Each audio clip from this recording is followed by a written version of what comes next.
First of all, I would like to, because I was asked to present briefly the situation on water and tourism here in Mallorca, and then just to have a clear picture on the academia, for example, what is doing in the academia in research. So first of all, I would like to introduce this graph, this chart. Here you can see the conventional and non-conventional water resources in Mallorca for the year 2018. As you can see, there are so many water resources that Mallorca is drinking, is taking water from them. So first, the main one, which is the groundwater, and here you have the big data, I mean the big numbers, no? You can see how or who is taking water from the groundwater, and then as the main resource. Then we have these two non-conventional water resources, which is reclaimed water and also desalinated water. Reclaimed water is water taken from the treatment plants, okay, sewage treatment plants, and then we can reuse this regenerated water, which is an important resource here in Mallorca. And also the desalinated water. This is an important water resource here in Mallorca due to the climatic conditions. In some years, it's needed to take or to produce water from the desalination plants. And you can see how the public supply is taking or is representing the main use or the main activity, taking water from these plants. And then the small proportion or the small piece of surface water. Surface water is not a reliable water resource here in Mallorca because due to the geographical issues in the island, we have short rivers that are running almost all the year dry. So this is not a reliable water resource. But here we have the map, the picture about water resources here in the island. And then we have the tourism, because here we are talking about water and tourism. As you can see, as you know, Mallorca is a very a consolidated tourist destination with this seasonalized trend in the number of tourist arrivals. You can see, well, apart from the post-pandemic situation, you can see how we have the most part of the tourist arrivals are concentrated during summer season, which is challenging also. And then in the second chart, you can see the sector, the accommodation sector, which is mainly represented by hotels.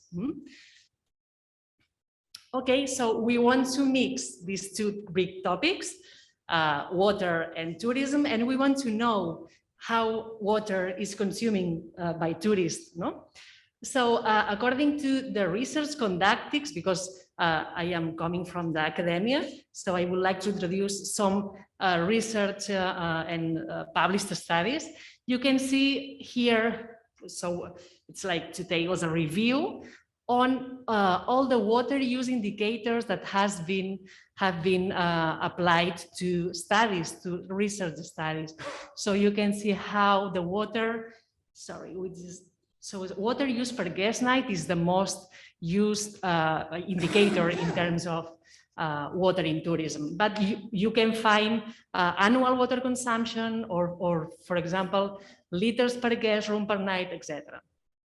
So let's focus on these liters per guest night. And as we are here to discuss which is the best way to measure water consumption in tourism, I think liters per guest night is, or could be, we can discuss that, could be the most suitable indicator to measure water consumption in tourism. And why? Because I think mainly because of three reasons. First of all, because this indicator is included in sustainable monitoring systems like the ETIS, the European Tourism Indicator System, is asking destinations to know these liters per guest per night. And then I think this is an indicator that emphasizes on the daily pressure that tourists is representing on water resources from this individual point of view, daily and individual one. And last reason, well, this is an indicator that is focusing on a specific tourist activity, which is the accommodation sector. And we know a tourist is consuming water through different activities and different services and products. such as golf, restaurants, and so on. But liters per guest per night simplifies, of course, the gathering of data and also the calculation method. Is we can focus on this specifically accommodation subsector. And this is the key thing, no? How to get the final number. Because, okay, we know liters per guest night could be a good indicator to know that, and how we can calculate this indicator. So we need two main primary data, which is overnight stays, the number of overnight stays, and then the number of the total volume of water consumed, which is water consumption. And here, I think, is the tricky thing. And it's not easy to get these numbers. But for example, regarding the overnight stays, we can ask, for example, official data, which Eurostat is here. So maybe they are producing this kind of data, they are calculating. I don't know, I am just asking. Or for example, we can use other tools and other sources that can be useful to calculate this data. For example, the tourist tax. Tourist tax is something that allows us to know how many people are spending here in Mallorca. Okay, could be another good tool to calculate overnight stays. Or for example, we can calculate the daily equivalent people based on the number of visitors. If we know the length of a stay, we can calculate the overnight stay. So here we have another possible solution in order to get this data. And finally, to ask to private companies, ask to hotels, how many people are spending, how many nights are spending in hotels. And the same is happening with water consumption. We can ask the official data. Maybe there is a database and we can get this data. Or for example, another tool, here we have the water tax that aims to cover the cost of treatment or sewage treatment. So maybe with this water tax, let's say water tax, we can calculate water consumption, okay?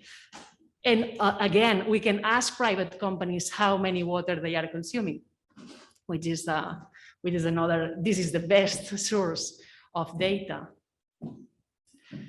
So all in all, I must, or at least I put on the table challenges regarding calculating or measuring water consumption through this indicator. For example, the first one is we need to solve the lack of basic or primary data, because sometimes, and in the academia, it's a tricky thing to get data, or to at least we have to produce data. We have to go to field work and serving people and serving hotels in order to get data, okay, for this calculation.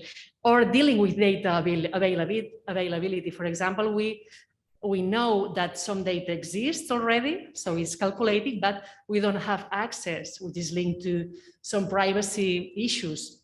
So maybe here we need to anonymize data, and then we can work with them, assuring this privacy, for example. And then the availability of data from a specific geographical scale. We know that at the national level, we have plenty of numbers, we have plenty of indicators, but when we need to go down to a specific region like Mallorca, which is not a Balearic island, is Mallorca precisely, so we can, or we have to struggle with this, we have to deal with this challenge.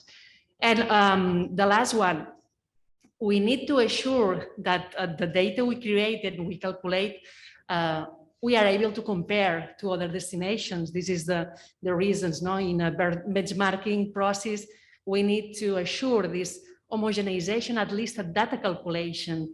We need to be sure that all the data, or the primary, or the way the destinations are calculating indicators are the same. Otherwise, we are not able to compare and to link to these benchmarking processes. And here, some results according to this indicator. We have plenty of published papers, and maybe Martin knows that. We have published papers, published studies in science. So here is only an example. I think the most insight here is the data source. The data the authors used to get this number. So you can see how in most of the cases, surveys linked to their own projects is the most common data source. So this means that researchers, we are used to go to the field, and do the field work and get data from our efforts. I mean, linked to our projects. And then we have, as you can see, internal reports that are useful to get the data. And let's have a look on the first case study, which is Mallorca, a paper published by Dellà and Tirado, which are colleagues from the university. And you can see how they took this sample of 190 hotels. They ran a huge number of surveys and then calculated that water consumption per liters per guest night ranges from 150 to 2,400. This is there is a very difference in between the minimum and the maximum, because we have plenty of different hotels here that we have hotels with high intensity water uses and other with low intensity. And it's not different than if we are calculating according to the residents. It's the same. We have huge differences in between.